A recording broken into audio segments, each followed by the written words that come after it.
And so you have this Metro 2 compliance that I think it was 2000, was it around 2005, right? The credit agencies, Experian, TransUnion, Equifax, they began to complain, right, to the credit bureau, which is the CFPB, the Consumers Finance Protection Bureau, that hey, these consumers are making these fraudulent claims, right, concerning their credit, and they're just asking for physical signed documents, with their wet ink signature on it for verification, right? And they said that's not accurate. Okay, thank you, Daniel. We don't feel like that's fair that all they have to do is ask for physical contracts, with their signature on it for verification, right, or for validation. Because just think about it. I want you all to think about it. And you too, let me put my comments on for you all. Okay, I got my top chat. I want you all to think about it. If all you needed was a physical signed contract bearing your signature, meaning with your signature and wet ink, to get anything deleted or removed off your credit report, then why would credit cards offer you or have the opportunity for you to apply for credit cards without your signature? If all you had to do was go to the Fair Credit Reporting Act and say, hey, this credit card, for example, maybe gave you a charge off because you had paid on the account in 6 months. And if all you had to do is say, hey, show me the contract with my signature on, applying for this card to get that charge off deleted, then why would the Fair Credit Reporting Act have that disclaimer in place, right? So that's something I've seen on a lot of do-it-yourself products that's inaccurate, that people are asking for physical signed contract with their signature on it. And so it was at one point called the Metro 1 compliance system. And the Metro 1 compliance system actually would allow this type of verification. And again, remember, I'm talking 2005, right? YouTube, I only have one thumbs up on YouTube. I need you all to give me the thumbs up, or I will close it, exit out, and just stay live on Instagram, Facebook. And thank you, I'll get more thumbs up, and Periscope, right? And so what happened was, okay, the Federal Trade Commission, the CFPB, Consumer Finance Protection Bureau, said, okay, we will put more disclaimers in place, right? We won't make it this easy to dispute something or to challenge something on your credit report. So we're going to mandate something that's called, and let me say this, all credit agencies, okay, thank you, Michael. The major credit agencies all have e-Oscar system. So when you hear this information from do-it-yourself products about you can beat e-Oscar, beat the electronic system, put write the document out so the computer won't recognize the documentation.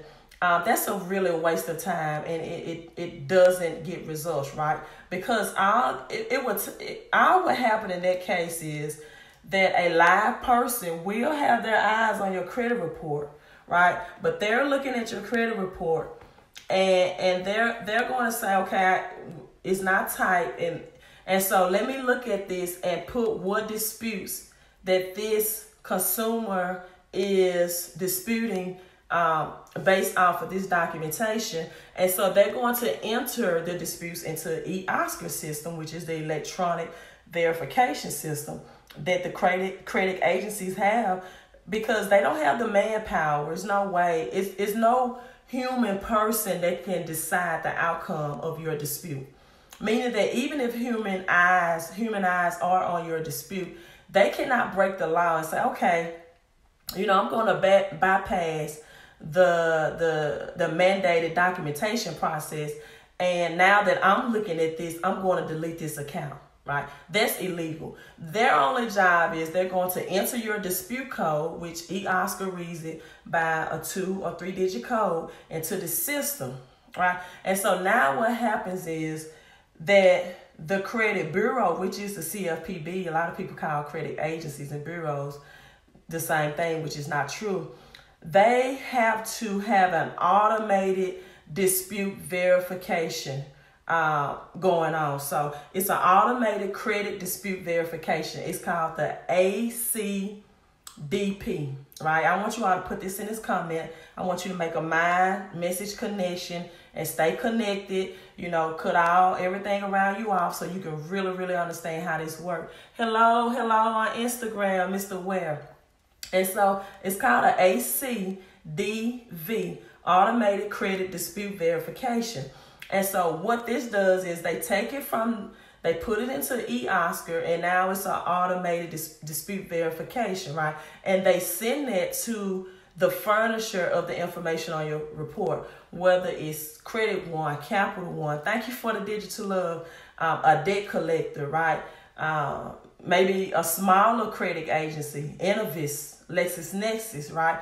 They send this ACDV to them, and then the furnisher or whoever places information or reported on your credit report now have to send information back to the credit agencies. And now the furnishers have to have a software that talks and connect with eOscar electronically. That's called Metro 2, right? And so they change it from Metro 1 that requesting physical verification to now a system called Metro 2, right? And so what Metro 2 does is Metro 2, the furnisher has to have like a checklist or a checkbox, and they have to send it back, and it's in a data form, and they have to check off all of your information, and they have to send it back to the credit agency and say, okay, we verified this, right? And so Metro 2 is the only software that's compatible with eOscar to do this.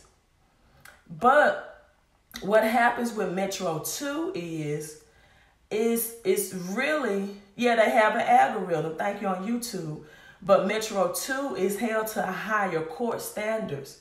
And Metro 2 does not require physical verification with the signature. That's gone. That's old, right?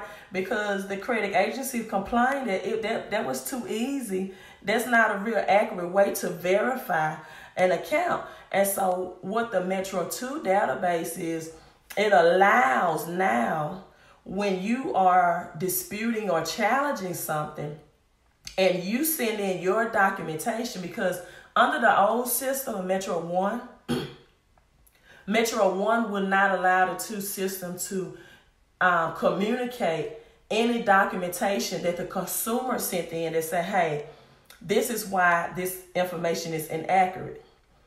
And it would not allow the images attached to be transferred between the two.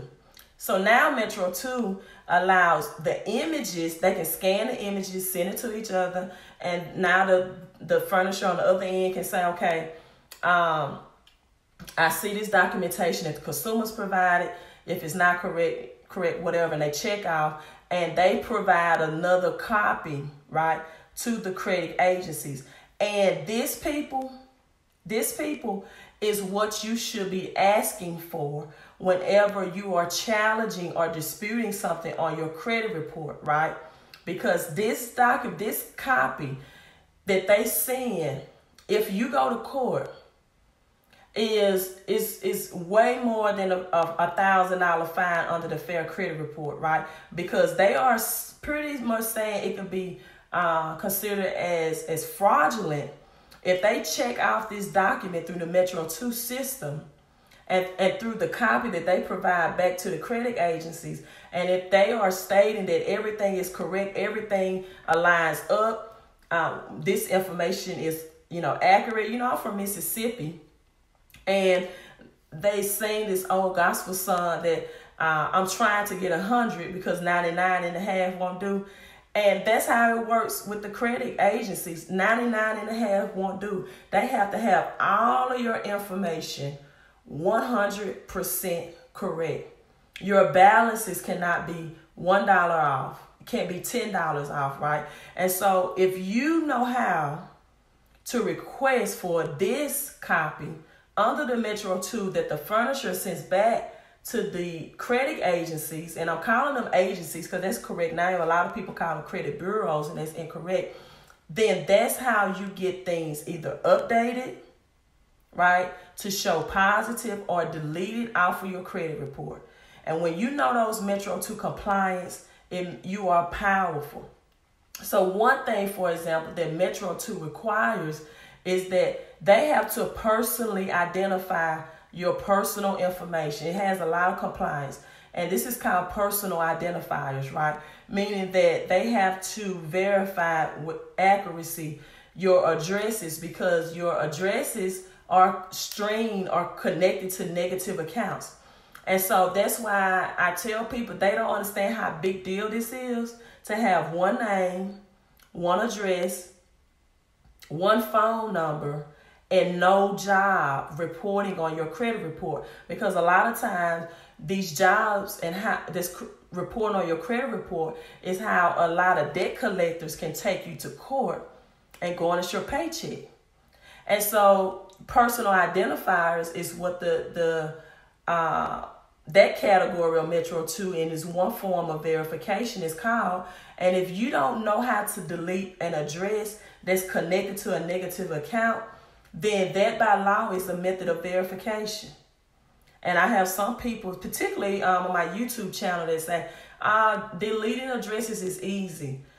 Only time deleting an old address is easy is when that old address is not connected or streamed to a negative account. But if it's connected to a negative account because it's one of the ways that your information can be verified, then it's not easy to remove, right? It can be very challenging. So you don't need documentation in wet ink. This was under the Metro 1 version. You need what that documentation is called under the Metro 2 versions that the furnishers, your creditors, send back to the credit agency, because that's like big dollar fines if you go to court and they present that document before the judge and the judge said, hey, this is fraudulent. You checked off and verified everything was correct and it was not correct. So you have to know how to dispute. And did you all know, I want you all to participate, that you can get as much as a 25 to 100 point increase, for example, by just deleting your addresses and having one name, one phone number reporting, right? And so these are just some things about do-it-yourself that's just not true. You know, asking for physical signed contracts. You know, you don't have to even apply for credit cards with physical signed contracts. So, you know, don't get into that hype. Now,